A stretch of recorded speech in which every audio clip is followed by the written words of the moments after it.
Hello again. It's been a while. I I wanted to share a couple things. It's going to end up being 2 videos. The first thing is why it's taken me so long to get back onto the YouTube channel. And the second thing is I wanted to share with you something that happened to me on the first day of Yom Teruah. Anyway, so I don't think anybody but my friend Cheryl, hi Cheryl, will notice that I pulled down my videos. I was under a warfare, under attack, about being a woman and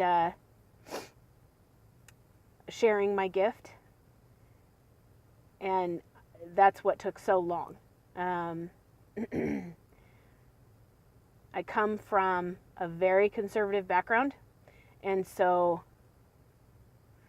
I had to know that that this was something that blessed the Father and did not go outside of his will. So I was actively seeking what is the answer to this one. And I looked all over in the scriptures, what is the calling? Oh, apostles and teachers and prophets and, all that stuff. But every time I saw something that, whether it was in Peter or Ephesians or Corinthians or wherever it was I was looking, I saw 2 things. I didn't just see what the calling is, that he gives us gifts that he wants us to exercise in the assembly of his people. But I almost every time I saw why. Ephesians 4 actually is one that I appreciated. It's saying, and he gave some, this is verses 11 through 13. He says he gave some, I'm going to show my age here.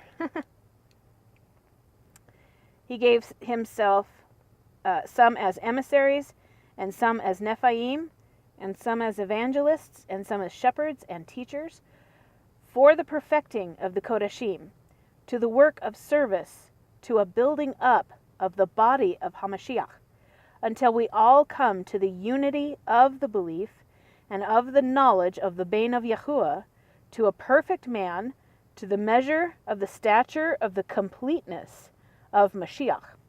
And so my point is that every time that I saw what to do, I also saw why. And that why is always for the perfecting and perfect unity of the body of Mashiach.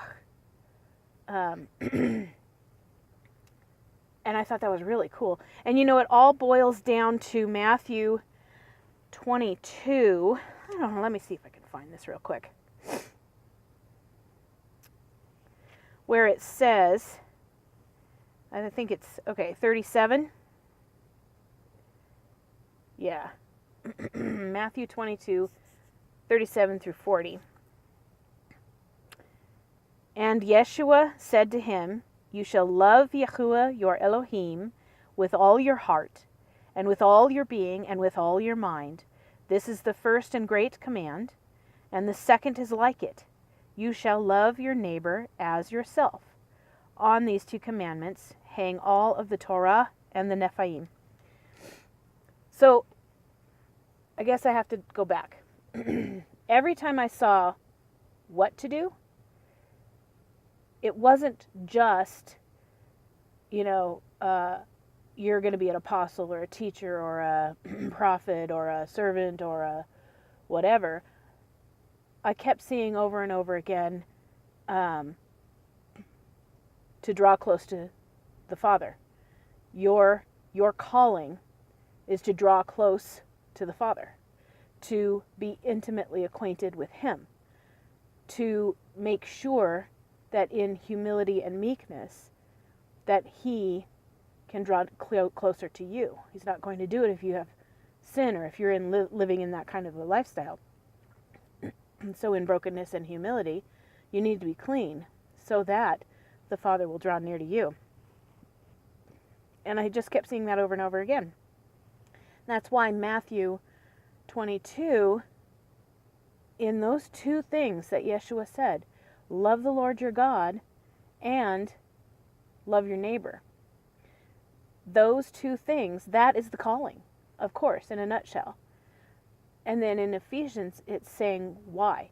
And, if you look at things like the Revelation 12:5, the sign, and it's talking about the virgin giving birth to a child and the child being snatched up. And many believe, and I agree, that is talking about the body of Mashiach being raptured. It's the same word. It's harpazo. And that happens just before the dragon goes after the maiden, who is Israel. And so this whole theme of a baby, a newborn in gestation, or not even a newborn, a baby still in the womb, still growing. If we look at the last 2,000 years of Christian history as the body of Christ and all of the members thereof coming in and being perfected and being set and established, and that is the calling, that is what we are doing until that perfect day where we are given birth. Boom, and then we're snatched up. That's really cool. Anyway, all that was what I was struggling with and learning and all of that, but none of that really actually said, Stacy, thus saith Yahuwah, you shall make YouTube videos. So that's where I was at with that, and I didn't put up anything until I felt that the Father had given me the direction to do so. And that happened, I would say maybe last Friday or Saturday, right around the 30th or the 1st. I think it might have been the 1st actually of October. And the way he did it was I'm going through a trial in my life that has to do with finances. And, everybody has I don't know if you want to call it a pet problem, but a thing that trips them up over and over and over. The Father has been getting so much victory and so much growth in my walk lately, since he woke me back up, that the victories are just compounding on themselves, and it's a wonderful thing to see how the Lord is doing this. But anyway, it came up again, and this whole passage, he gave me 9 verses in Isaiah 55 about, well, I'm just going to read the first 3. He says, oh, God, do it again. Sorry. Oh, everyone who thirsts, come to the waters. And you who have no silver, come buy and eat. Come buy wine and milk without silver and without price. Why do you weigh out silver for what is not bread, and your labor for what does not satisfy? Listen to me, and eat what is good, and let your being delight itself in fatness. Incline your ear and come to me. Hear, so that your being lives, and let me make an everlasting covenant with you, the trustworthy kindnesses of David. And it goes on. But that whole thing about why do you labor for what does not satisfy? Conversely, why don't you labor for that which does satisfy? And that's exactly what visiting with you does. It's satisfying to me. It's neat to share with you what the Father is showing me, and it delights my soul. Anyway, but that's my promise that the Father gave me, that this is something that is okay with him. So don't think of it as me preaching at you or things like that. Think of it more like you and I are visiting and we're just talking and I'm just sharing with you the things that are delighting me. This video has gone on way too long now, so I'm going to close it there. But I just wanted to share with you that's why I was not around for a little while, and bless him, the Father got his victory, and here we are. So I hope that we get ample opportunities to visit. All right. May the Father bless you.